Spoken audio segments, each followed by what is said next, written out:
था 1996 96 में अटलांटा में ओलंपिक हुआ था, जिसमें हमारे उदयपुर के कोटड़ा के लिम्बाराम जी गए थे। जब वो 2 पॉइंट से मेडल से चूक गए थे तो पूरा न्यूज़पेपर में आया था। उस टाइम गांव में एक ही न्यूज़पेपर आता था और मैं छोटा था, तो कोई पढ़ के बता रहा तीरंदाजी में लिम्बाराम 2 पॉइंट से हार गया। मैं घर जाके पापा को पूछा ये तीरंदाजी क्या है, उन्होंने बताया तीर धनुष। मैंने कहा ये तो हम बकरियां चराने जाते हैं स्कूल से आके तो करते हैं, बोला तो करना चाहेगा।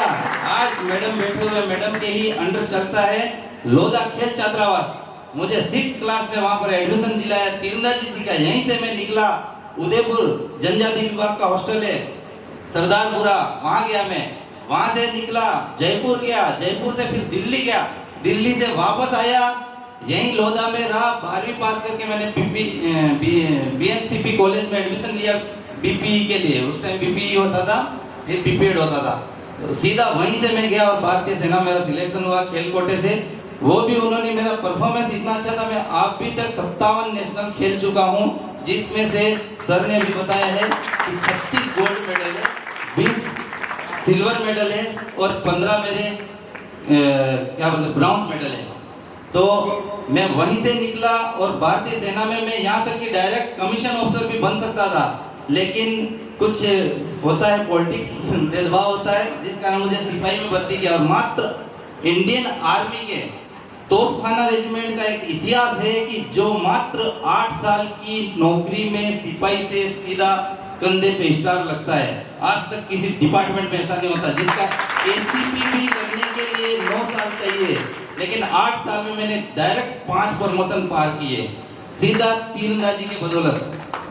वहीं मैंने, उन्होंने जैसे मुझे प्रमोशन लगाया, फिर उसके बाद धड़ाधड़ मैंने मेहनत की और मैं अभी तक 5 देशों में खेल चुका हूँ। इंडिया लेवल पे यहाँ कोच साहब बैठे थे हमारे लॉन टेनिस के, इन्होंने भी बताया कि खेल कोई मजाक नहीं है, ये देखने में इजी लगता है। आज आप लोग ने तीरंदाजी अपने घर में जो तीर धनुष है वो तो सिर्फ लकड़ी के हैं, उसका वजन 1 से 1.5 किलो होगा।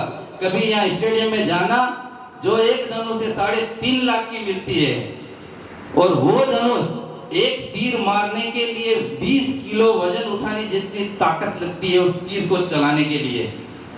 तो खेल देखने में इजी है, खेल खेलना बहुत भारी है, लेकिन आप कंटिन्यू मेहनत करोगे तो बढ़ सकते हो। मैं भारतीय सेना में हूँ, आप लोग के लिए जो ये बच्चे हैं जितने भी 12वीं पास हो रहे हैं, उनके लिए एक बात ये बताना चाहता हूँ कि सारे जितने भी डॉक्टर हैं अलग अलग डिपार्टमेंट में, सारे अपने अपने डिपार्टमेंट का बता रहे हैं कैसे तैयारी करनी।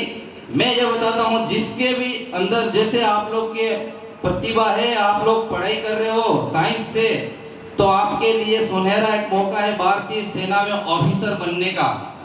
12th में पढ़ रहे हो, एनडीए का एग्जाम होता है। अगर किसी ने ग्रेजुएशन कर रखा उसके लिए सीडीएस का एग्जाम होता है, कॉम्बाइंड डिफेंस सर्विस, वो एग्जाम होता है। अगर वो एग्जाम आप पास कर लो, नहीं 12वीं जो पढ़ रहा है, 12वीं जिसने पास की है, अगर आप लोग साइंस से हो, मैथ से हो, तो आपको एनडीए का एग्जाम होता है, साल में 2 बार कंडक्ट करवाती है यूपीएससी।